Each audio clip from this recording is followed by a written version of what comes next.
every trans person, and I've known a lot of trans people, and I come across a lot of trans people, are normally a lot of the time quite, very, I would say, a bit shy, not as Mm. forthcoming because of everything that they've kind of been through. And the whole premise of it is just ridiculous. Where has this all come? What has been the catalyst for all of this, do you think? I think it's the American evangelical right.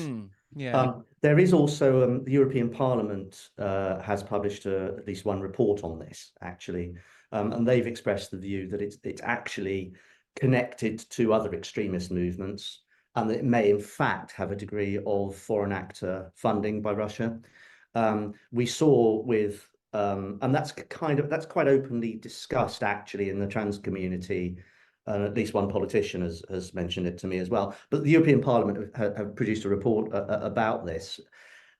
It's a typical social disruption tactic, because if you look at what happened in the States with the storming of the Capitol, that wasn't about being trans, but there was an awful lot of social media manipulation, which is now absolutely known to have been the Russians, to disrupt society. And they managed it. I mean, it really worked. They stormed their own capital.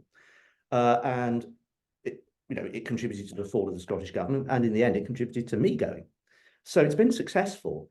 And I think there are people who they believe that trans people are sort of wicked and dangerous and it's all an ideology, but they've been led in or misled into that, I think, by what has been an organized and very well funded campaign on social media.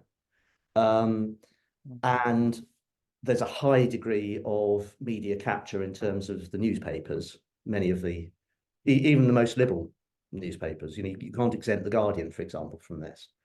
There isn't really any outlet which is positive consistently.